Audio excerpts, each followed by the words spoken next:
willing to put more of an effort into the defensive aspect of the game. Hill draws the foul on Kidd. So Grant Hill will go to the line. And I will go so far as to say it's pretty much a bailout to say they've been an average. They were never a good defensive team when you look at them, other than looking at numbers. You could say, okay, they were 13th in this. They never put the emphasis on the defensive end of the floor, and that's part of the reason why they don't have anything to show for it, and that's also part of the reason why the foundation is laid for teams like this to have no sense of urgency defensively. It'd be tough for him to sit here this afternoon and watch his team's performance as they're down 88-64. And they had a couple of good individual defenders in that stretch. Guys like Rajah Bell, Sean Marion. And when you make those trades, you lose key guys like that. That makes a huge impact. Well, I think one thing that really hurt them was the Joe Johnson trade a few years back. They got Boris Diaw, but they lost that size perimeter defender. Then Rajah Bell and Diaw traded for Richardson.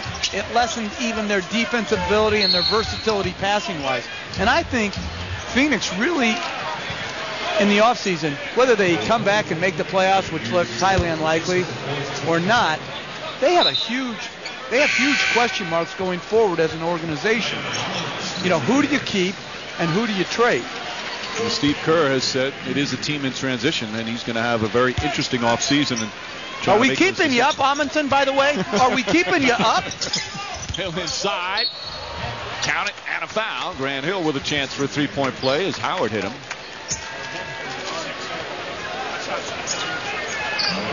Amundsen actually, when he was out there, nobody plays hard. I'm not going at him. That's like a coach who goes at the 12th man instead of at the starters. Anyway, you look. But at least mask it. You know what I mean? Like, act like you're yelling for somebody, clapping for somebody with a big, you know. Hard to stifle a yawn. I was told that you only yawn for two reasons. Either you're tired or you're bored. I don't think that's true. Well, what other reason could it be? Howard, offensive foul. There's some defense. Nash draws the charge. But I will say this, as bad as they are defensively, they are an explosive offensive team. So if you're the Dallas Mavericks, right now you have to understand, don't give this team any life, because if they get it going offensively, they're as good as anybody. Well, they've scored 7 straight. Gentry says just get it down to 8 or 10 by the end of the third. We still have a long ways to go. Barbosa saves it. Nash right there. No backcourt there. Shot clock at 7. Inside the Hill, stripped and fouled. And more free throws coming up. So like Gentry said, this is the way you do it. You chip away slowly. And how many times do we see in the NBA throughout the course of a year a team get up with an enormous lead early, you lose your edge, and it's tough to get it back.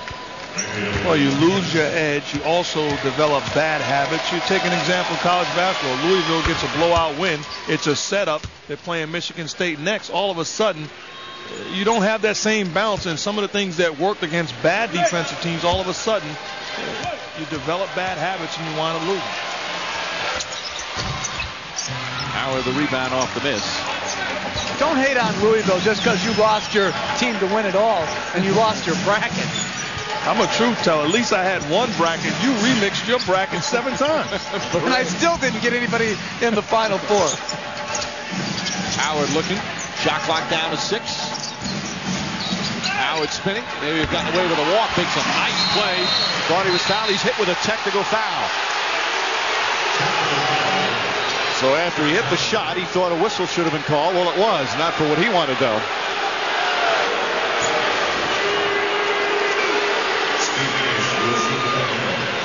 You know what? He kept the pivot foot. I was wrong. That was not a walk. But it wasn't a foul either. Nope. If anything, he created the contact. Maybe he was just trying to get thrown out so he didn't have to play more than his 20 minutes. He's passed it already. He's got 21. He's talking to Derek Richardson, but Richardson didn't call the technical. It was Dick Pavetta. 20-point game. Just over 5 minutes gone by here in the third. If there's any team that can score in a hurry and get back, it's Phoenix, but they haven't stopped anybody. And there is a travel, and Shaq knew it. It's only the 8th turnover, and that obviously has not been the problem for Phoenix.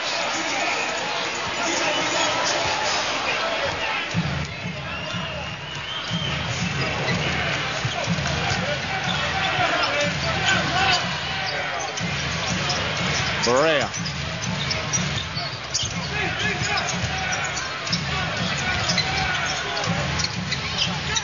Dallas has lost a little bit of their flow offensively. Shot clock winding down. They kick it out. Berea has to hoist up the three. It's good.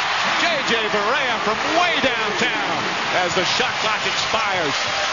They're 12 of 17 from three-point range. Bad pass from Barnes and a turnover.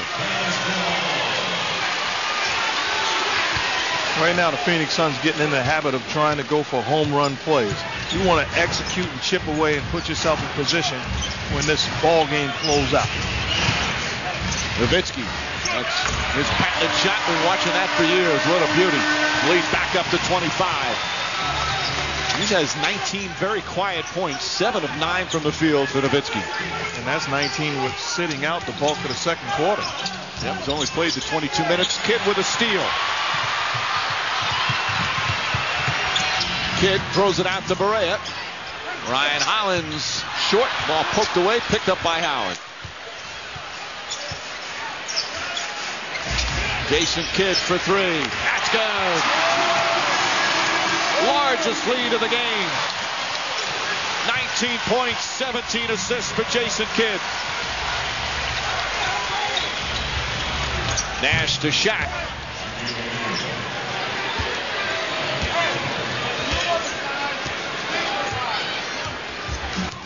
I look at the body language of the entire Phoenix Suns team, and I don't see passion. I don't see anybody upset. I don't see anybody frustrated. They're just taking all the punches. You know what was the worst part of the body language? Was the beginning of the game. They didn't have the body language to start. Sometimes you get down 25, you drop your head, drop your shoulders, but right from the start they didn't have the right body language. And as much as we're talking about Phoenix, you got to give credit to the Dallas Mavericks in a situation where they had to win this ball game. They have taken care of their business thus far. And they were coming off a very tough, bad loss to a struggling Memphis team. You know, maybe without Stoudemire, maybe they're just not that. Maybe Phoenix is not that good. But I think they can certainly be better than what they've shown at the defensive end. On the road to give up consistently 120 points and 52% shooting, you have to question that. Berea gets inside. Now, without Stoudemire is not certainly known as a defensive player by any stretch. But at least more size and shot blockers. Well, the Women's NCAA Basketball Championship continues. ESPN tonight with a Final Four. First at 7, Louisville takes on Oklahoma. Then at 9, Stanford against undefeated UConn. In fact, UConn's last loss was last year in the Final Four to Stanford. ESPN exclusive home of Women's NCAA Championship. What did Rebecca Lobo say the other day? That she thinks this UConn team is the greatest women's basketball team in college hoops history.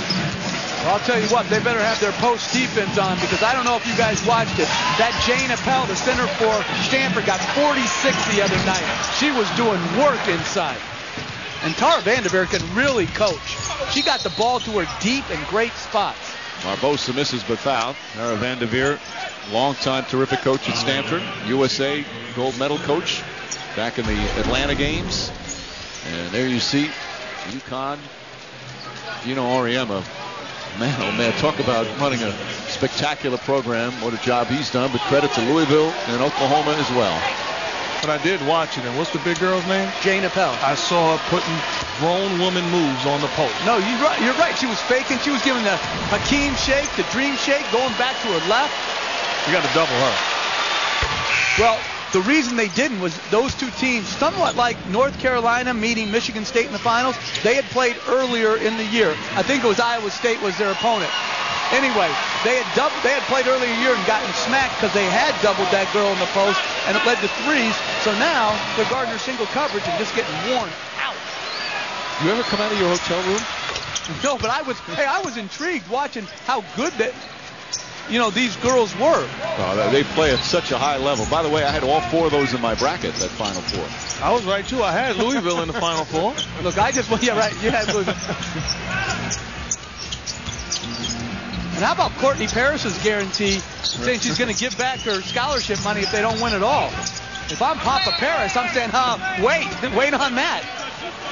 With all due respect to the women's game, I think it's obvious we're in the midst of a blowout here. It's a 24-point game with 3:45 remaining here in the third. Dudley's jump shot is good. And a timeout called with 3:39 remaining here in this third. The Phoenix Suns trying to... I'm a Dallas Mavericks fan. Also, you want to know why Jeff Van Gundy is not Twittering, and that's a darn good question. Jeff, you should be Twittering. Care to answer? I don't even know how you would go about the process of Twittering. Like, what do? You sign up? You're asking the wrong guy. You know what I mean? I don't understand technology. I don't even know how the TV works. Foul on the entry pass. That basket won't count as Hill got called for the foul. We're going to have to work on you because it's 2009 and you still have a flip phone. Well, guys, you know that Shaquille O'Neal twitters, and you guys had this discussion on whether players should actually Twitter at halftime during the game or not. But Shaquille also got Steve Nash to Twitter. The same guy who set up Shaquille's site set up Steve Nash's site. So Shaquille is the _real_ Shaq, and Nash is the _real_ Nash at Twitter. Steve said, I asked him yesterday if he really knows what it's all about, and he's like, not really, but Shaquille wanted me to do it, so I'm doing it. It's a good way for me to lead people to my foundation, things like that. So I tell you guys, everybody's doing it. Mark, Mike, Notorious JBG, you got to start Twitter. All right, Lisa. Meanwhile, Howard comes up hobbling a bit after that play, looking like he landed on Hill's foot a bit, and he's wincing. You're up 104-78. He's got that tender ankle. You got to watch that. Barbosa the drive. He got hit. And he'll go to the line. Josh Howard looking very strong. 22 points. Again, if they have any hopes of making any damage in the playoffs. First off, they got to get to the 7th seed, but they need Howard to play and play at that level. We've seen him over the past couple of years. He was an all-star. Can be an excellent defender, can get you 30 on a given night, but he has not been healthy all season long. He's missed 29 games, and that's a lot for what might be your, maybe not your best player, but most important player.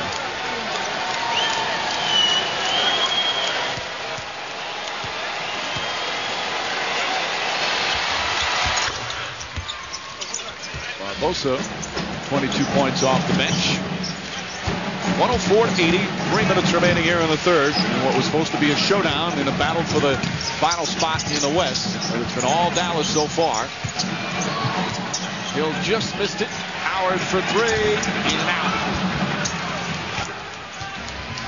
A rare miss from downtown for the Dallas Mavericks. They're 14 of 21.